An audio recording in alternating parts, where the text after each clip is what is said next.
We are back with you live once again on another Johnny Torch Live broadcast. Here we are, broadcast number 205. Wow, live broadcast number 205 this glorious afternoon. Oh boy, is it a hot afternoon here where I am, sitting high above the metropolis below in stately Torch Tower. But wherever you are, we hope to find you safe and healthy. Of course, we're not going to talk any politics or drama here. This is the place, a cultural oasis for everything pop culture. And boy, is it hot. Did I mention that? I can't put the fan on because last time I did that, I ruined the broadcast. So we're going to have to suffer in silence, I'm afraid, in order to keep the mic clear. All right, so we bring you Torch News Roundup number 177. First off, I want to apologize for those of you who didn't get to hear Torch News Roundup number 176. For some strange, bizarre reason, YouTube took issue with the content and removed the video from my playlist. I don't understand why. I appealed the decision. Didn't really know what to say because that's never happened to me. I've been doing videos, 4.5 years, I think it is now at this point. Never had a video removed. And we weren't talking anything particularly offensive. I mean, we were talking about Ruby Rose and her exit from Batwoman. I can't believe that's enough to have a entire video taken down, but what do I know? So anyhow, I appealed that decision. Hopefully that'll be overturned. You'll be able to see it. I tried to save the video by downloading it, which I don't know how to do. And I tried and failed. So it might be lost to the ethos of the internet. I don't know. In any case, apologies. I am not going to redo that whole video and talk about that all over again. So it is what it is, so to speak. Okay, so with that out of the way, I implore you, is that a good choice of words for this? I implore you to check out The Adventures of Bullets, Bourbon, Private Eye, the #1 issue remaster, nearly completed. I am working diligently at it. Last night, I finished up the afterword. I always put a 2-page afterword on these graphic novel collections.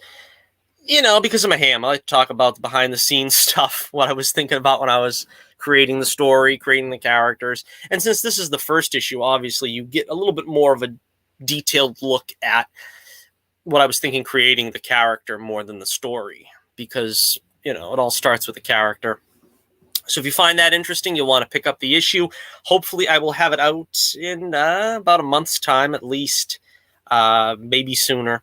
I guess I should say at the most a month, maybe sooner, hopefully sooner.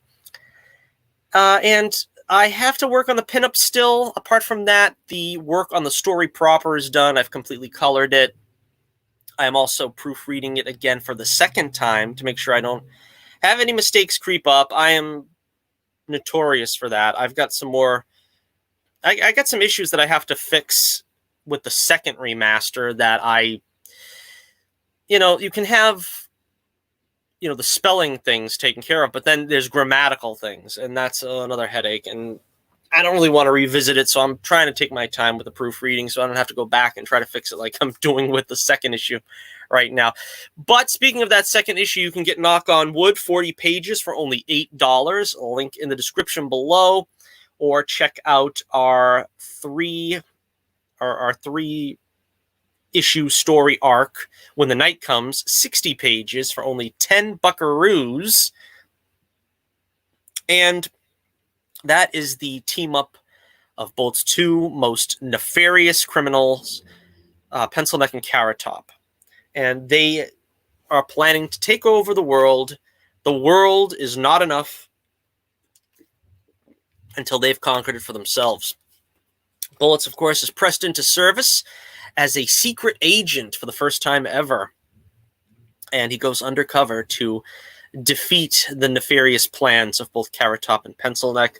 Sour Note also, a new villain introduced. It's all there in Bolt's Bourbon, When the Night Comes. Check it out in the link in the description below. We will be talking more about that soon.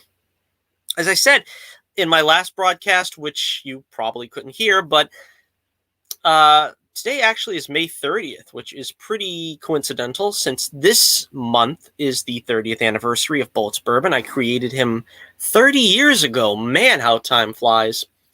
And he's 30 years old now. Hard to believe. But again, I I betray my age a little bit, but I was very young when I created him. I was in knee pants, as they say. I was, knee high to the cradle still. Let's put it that way. But yeah, I've had this character for 30 years, worked on him every day practically during those 30 years. And the time is right now. The time is right to foist Bullets Bourbon on an unsuspecting public. And I'm going to try my level best to get the word out on Bullets Bourbon as much as possible in the coming months with the launch of the #1 issue remaster, and hopefully we'll get the other issues that are in the works coming up, issues 7, 8, and 9 to you within the next year. So the next story arc is going to be a doozy. I've been hyping it up as possibly the last adventure that Bullets Bourbon has. He may yet face his end while fighting for the forces of good. You'll have to tune in to that storyline coming up. Hopefully by the end of this year, we'll have the first issue in that arc out, issue number 7, called The Family Jewels. Yes, an intriguing title, and you're going to have to wait to see what that's all about, because we got to start the show now. Torch News Roundup, number 177 begins. And we will start with, let's see, this story came out about, let's see,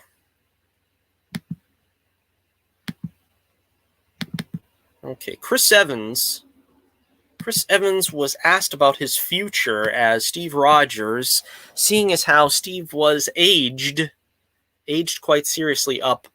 Last we saw him in Avengers Endgame.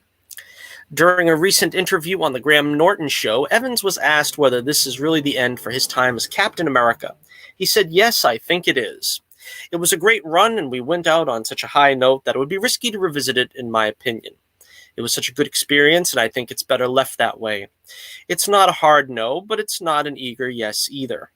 I think Cap had such a tricky act to stick the landing, and I think they did a really nice job letting him complete his journey." Evans would go on to say that he would want a Captain America return to add something to the character's story, so this could debunk rumors that he'll appear in Falcon and the Winter Soldier. After all, a cameo appearance as an old man really wouldn't add much more to his arc. So, I've been on record as saying I did not like his finish in Endgame. I really didn't like having him go back and get with Peggy and then come back as an old man and pass the mantle. I think, in my opinion anyway, what you do with these characters is that I think you have to do the James Bond thing. I don't think any one actor is bigger than the role. The role should be bigger than the actor. Captain America should not be forced to, be on the sidelines now until, who knows when the MCU will be rebooted. Probably, I don't know, within the next 10, maybe 20 years, and then we'll see another Captain America. There's no need to wait, because then we just got the mantle passing thing. We've got the scabs taking over, and there's a new Captain America, and it's Sam, it's Bucky, it's whoever. To me, the character is the character. Captain America is Steve Rogers. Nobody else picks up that mantle and is Captain America. He's just somebody wearing Captain America's clothes. So, would I like Chris Evans to return? Yeah, absolutely. If he feels that there's nothing else he could do, then just recast it. But, the role should still be his to come back to. If, I have no problem with setting Steve Rogers aside for a while. He's had a good run. Let him go off and do something else, and then he comes back at some point. It's perfectly fine. I mean, we've got a couple of other heroes that could use the spotlight. And but that's why I'm against heroes being killed off. I'm against heroes passing the mantle, unless, of course, it's, there's always situations where you can do that. I mean, if you have, Jake Garrick passing the mantle to Barry Allen or something, that's a different thing. That's a different generational thing. But it doesn't really work that well when you try to do it with these modern heroes. You know, I don't know. It doesn't work for me anyway. All right, so let me know what you think about Chris Evans saying that this might be it for Steve Rogers, or at least his time as the character. All right, next up, this is an interesting story for all you Star Wars fans out there. And again, I'm going to sip a little H2O. Glug, glug, glug. Let's see. There is the possibility of an Ezra Bridger live-action series on Disney+. He might be appearing in another show, and it might possibly spin him off into his own show. I guess that's to be determined yet, but let me read the copy. In recent weeks, we've heard a lot about Disney and Lucasfilm's plans to expand the world of Star Wars on Disney+, and thus far it appears the plan is to bring a number of animated fan favorites to a live-action setting. In the Mandalorian Season 2, we'll be spending time with Ahsoka Tano, Captain Rex, and possibly even Sabine Wren. But what comes next for those characters? It's been reported that Ahsoka could end up with her own live-action spin-off, while there have been rumblings about some sort of animated follow-up to Star Wars Rebels. Full disclosure, I did not finish Star Wars Rebels. I did not see the last season. And so I don't really know how that wound up. I don't know how that ended. It's, you know, it was serviceable. I'll be honest, I was never a huge fan of the Star Wars in animation. The Clone Wars was the same thing. It started off kind of passable. I didn't really care. Got a little bit better as it went on, but honestly, there is nothing in these shows that makes me desire a repeat viewing. You know, I consider them like disposable entertainment. You know, there are a handful of episodes that I'd go back to and say, all right, you know, that was pretty good. Darth Maul came back, and I don't know, he had his moments of revenge against the Emperor or something. You know, there was some cool stuff, but you know, there really wasn't anything that I kind of felt added to the lore so much that I'm like, I can't do without seeing it again and again. I don't know. That's just me. It appears as if that could actually end up being a live action series, as the Illuminati is reporting that Lucasfilm is looking to cast Ezra Bridger. It's said that he might just end up being the new face of the Star Wars universe moving forward. He's obviously a character who could be used to fill the gap between the events in Return of the Jedi and The Force Awakens.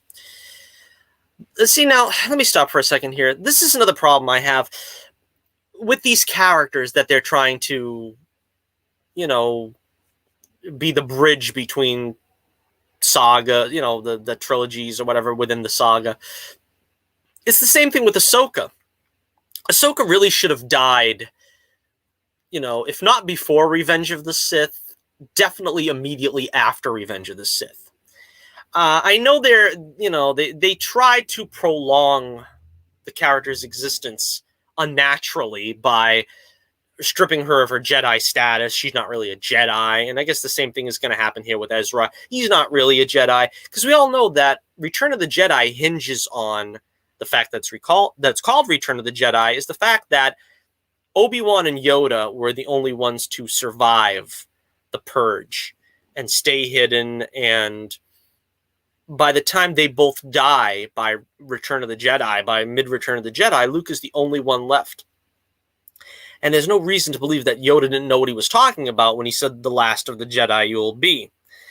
So, again, Ezra surviving past Return of the Jedi, I don't know, at that point, do we really need him? You know what I mean? They could just come up with something new, a new character or something. You know, I know they're well-intentioned trying to bridge these gaps and trying to have like a through line of characters that existed from, you know, roughly Revenge of the Sith throughout to, you know, The Force Awakens. But it's a little too difficult to try to do that, you know?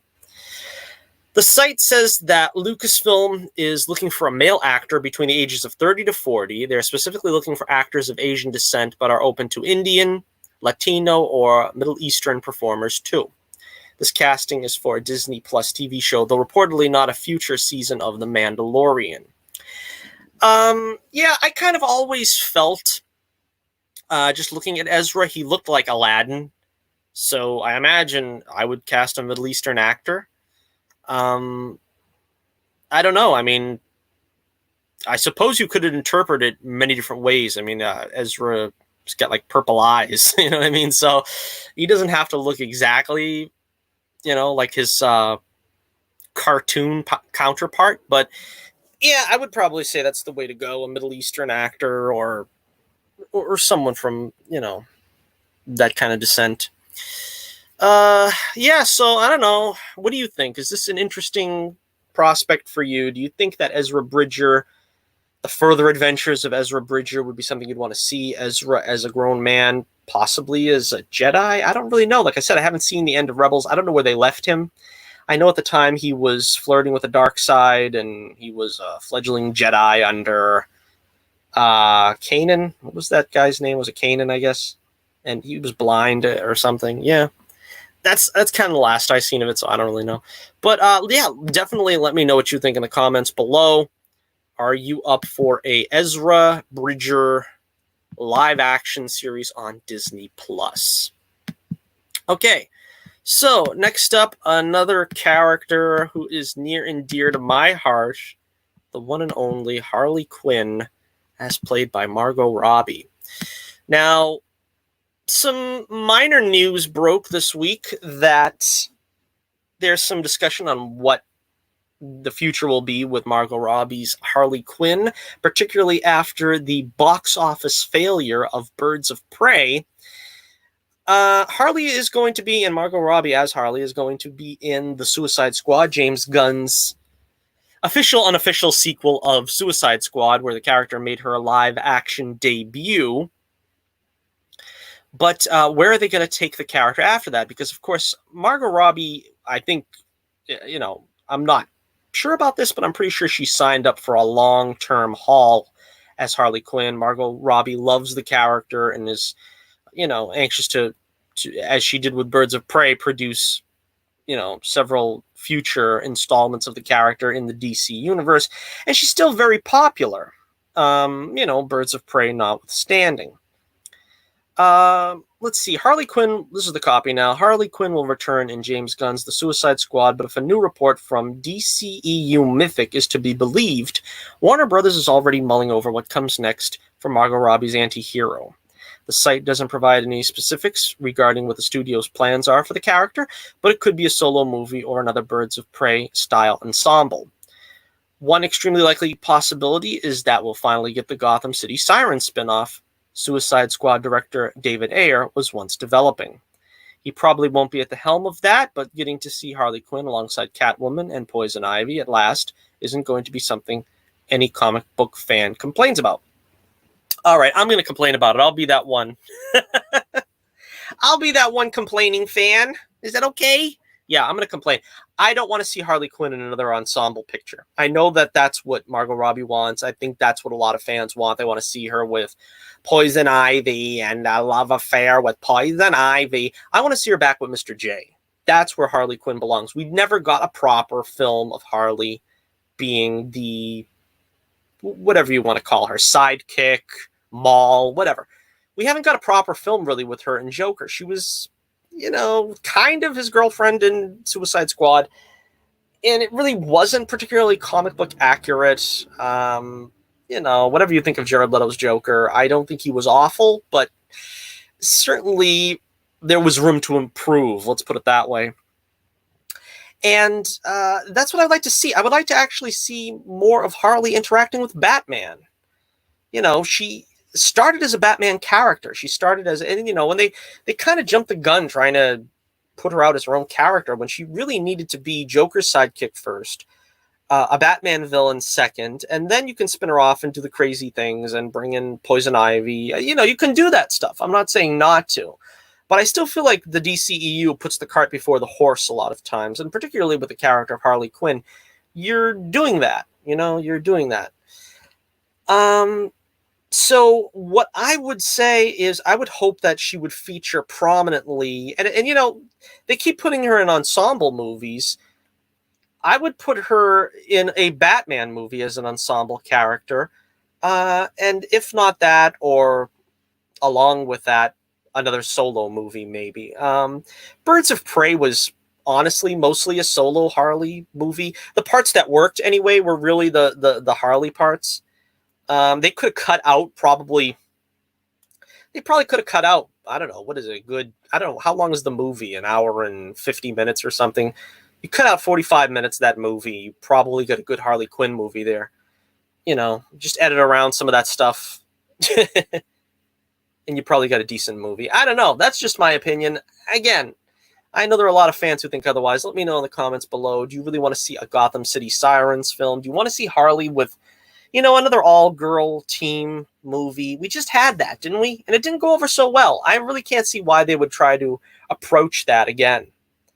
You know, try something different. Just do a flat-out solo Harley film.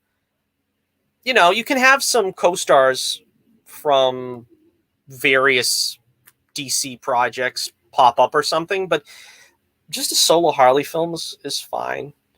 And like I said, do yourself a favor and make a Batman movie where you can actually use Harley as Joker's girlfriend or Maul or whatever you want to say. That's, I think, what we've been wanting to see that we haven't seen yet. We really haven't got a proper Joker and Harley film. I know that was something that was in the works for a time. Joker versus Harley or something it was called, which, again, I never liked that title. I don't like that idea. I don't think they should be fighting. Harley is always going to be devoted to the Joker. At least that's the way I see it. And I think at times she can distance herself from him, and, you know, they don't have to be an item. But, you know, that's really what's needed for the character, I think, is a return to the Joker. All right, so let me know what you think in the comments below. What do you want to see next for the... What is Harley's nickname? I was going to say the Harley Quinn of Hate, but I think that's actually the Joker's nickname, right? But one way or the other, what do you want to see next for a Margot Robbie Harley project? All right, we got a little news here. Finally, it's official. Sonic the Hedgehog 2 has been announced. Director Jeff Fowler's movie went straight to the top of the charts when it was released in March. Talking of the filmmaker, both he and star Ben Schwartz, who voices Sonic, have taken to Twitter to share their thoughts on the sequel announcement. Their comments are brief, but both are clearly excited to start work on the follow-up, which you have to believe will also bring back Jim Carrey as Dr. Robotnik, especially after many praised it as one of the actor's best performances in recent memory. We also heard not long ago that James Marsden is signed up for several sequels. So again, if this becomes a Sonic universe and they're just going to keep cranking out Sonic pictures, I think he's set to go. I like the first Sonic. Like I said, my brother is really into Sonic. He's a big Sonic fan as a kid. Growing up, he still really loves Sonic, and I loved it too. You know, I loved the original concept of Sonic that at least here in the States we had, which was Sonic and Sally and, you know, the Archie Comics version. I really like that and would like to see that play out. Probably won't. I don't think that'll ever play out, but that was the version of Sonic that I, watched as a kid, teenager, whatever. That's what I'd like to see, going forward if they could. But I think they're going to try to do whatever the original license holders of Sonic have, based more on the games. So, all right, let me know what you think in the comments below. Sonic 2, go. What do you want to see in Sonic 2? Let me know. And our feature story of the evening. This made headlines. Oh, boy, did it ever. As we were talking last week, the Snyder Cut is happening. It is now a reality, whether you like it or not. A lot of people like it. A lot of people don't care. I'm probably the latter. I'm not really looking forward to Snyder getting his hands on Superman and Batman and all those other characters again. But for those who were looking forward to that, you're getting it. But going forward in the DCEU is Henry Cavill. Apparently, yes. Let's see. I lost most of these notes here. I don't know. Let's see. According to the site, which site I don't know. I think it was Deadline. Henry Cavill's Superman will return to the DCEU and will operate in a similar capacity to Marvel's use of Nick Fury and the Hulk, appearing in films for a supporting role or even smaller cameos. The future of Cavill's Superman has not yet been fully decided, and it sounds like Warner Brothers and DC Comics are still figuring out where the character best fits in upcoming films. So this is very strange news, very strange indeed. What this really says to me is that Warner Brothers and the DCEU still, in the year 2020, don't know how to make a Superman solo film. It's just beyond them. They just have no concept of what makes Superman work, what people like about Superman, what they want to see in a Superman movie. They have no idea. For some reason, it's beyond them.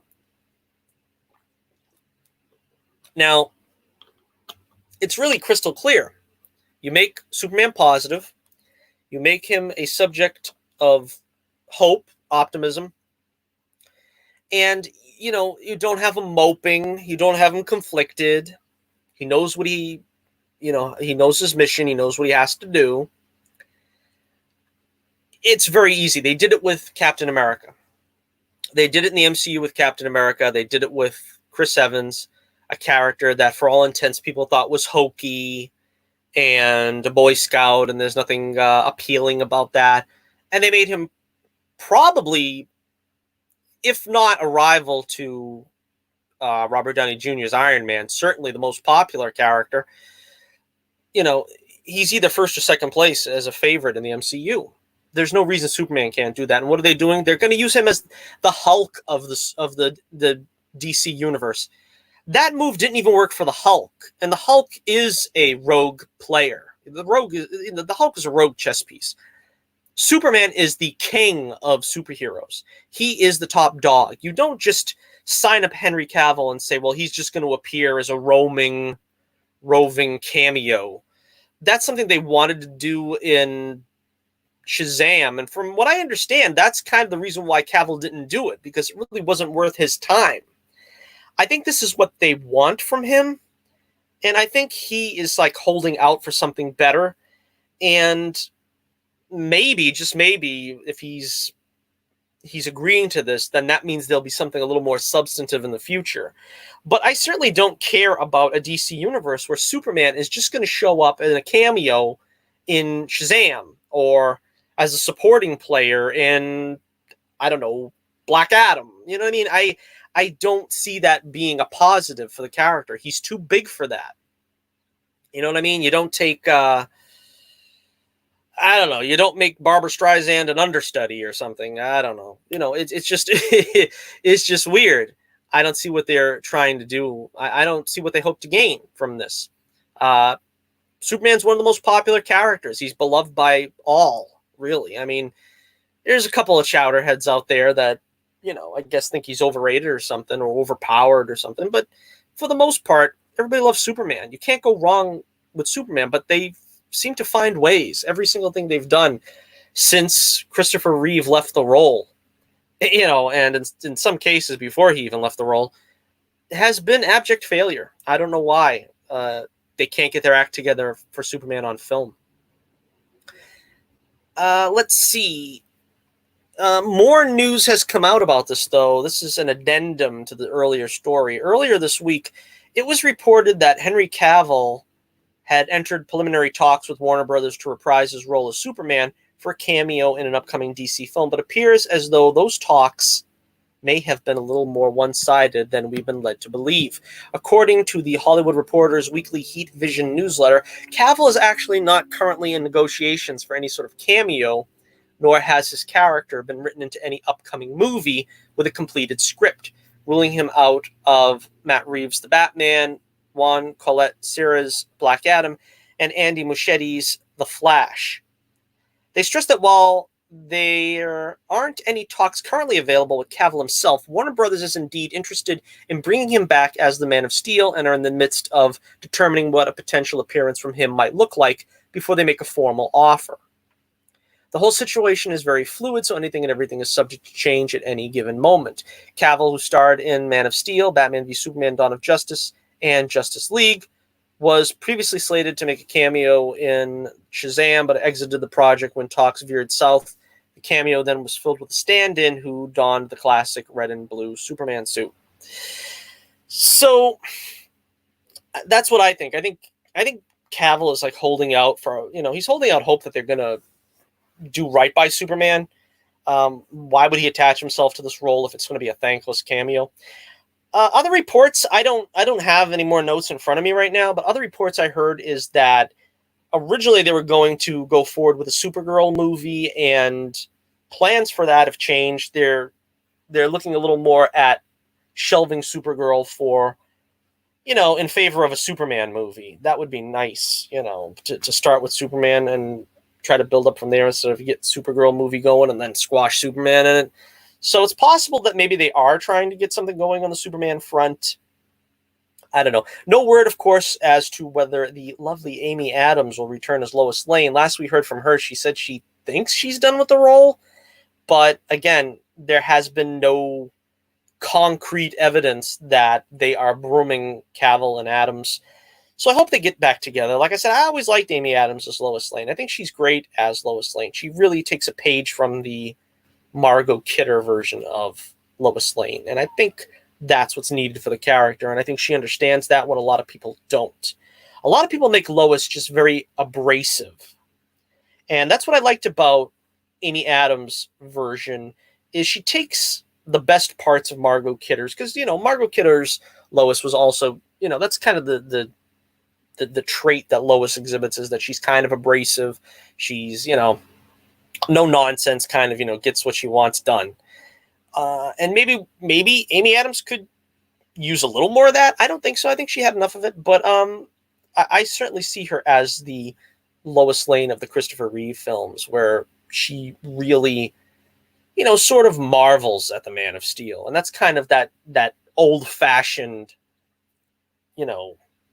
hero worship, for lack of a better term, that is lost on the character in all the more newer incarnations.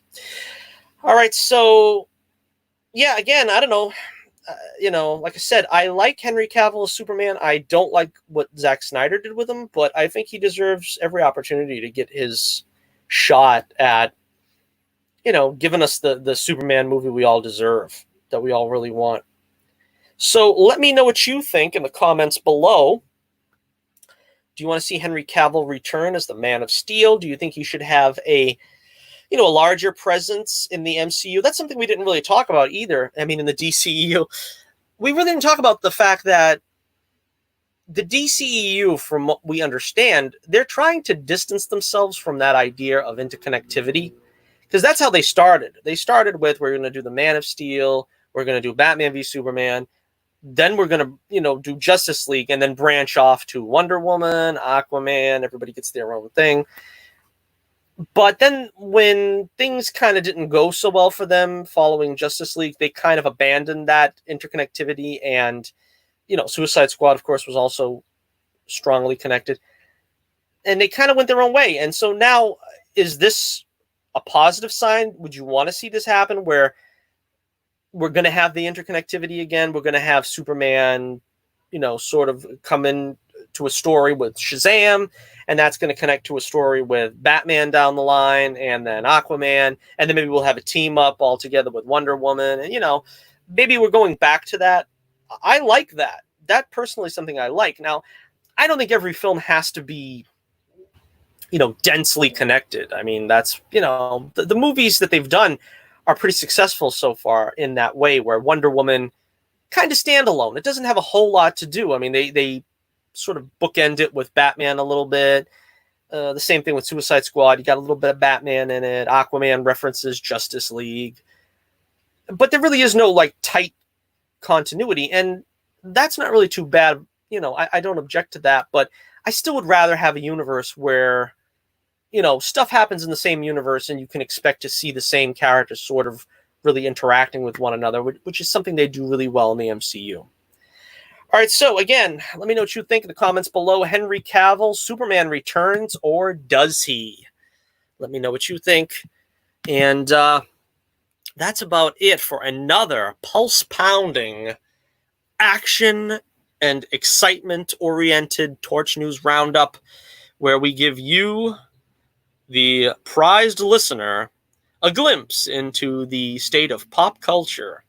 And I hope you enjoyed it. It's, of course, the only way to spend your Saturday here with us on the Johnny Torch Live broadcast. We try to bring you the Torch News Roundup each and every Saturday afternoon. And, if you have any questions about things I might not have covered, let me know that as well in the comments below. We'll see if we can talk about it. I answer all the comments in the next episode, the next successive episode of the Torch News Roundup. Again, I got to get back to work. I've got to finish coloring this book. I got the pinup to color in Bullets Bourbon issue number 1 remaster. I got 2 pinups to color. So they aren't going to get done by themselves. Somebody got to do the work. And that's going to be me. Also, I got to finish proofreading it. So again, a couple of weeks more time, and we will see this bad boy ready to go. Again, I guess I'll probably do an Indiegogo. I kind of feel like that's the only way to do it these days. There really isn't any other way. And then, considering that the convention's pretty much a no-go this year, the appearance I had at Plastic City Comic-Con did indeed fold. So as of now, I don't have any appearances scheduled for this year. Of course, need I go on into that? That'll be another 20 minutes to the show, but yeah, not happy. But I'm keeping my eyes open. I might have a convention appearance before the year is out. I certainly hope so. I've got a couple of options on the table that I'm looking at right now. But yeah, definitely hoping to get out there and do a con, at least one, this year. So until next we meet, this is Johnny Torch reminding you once again, keep the flame burning brightly, and I'll be with you again real soon.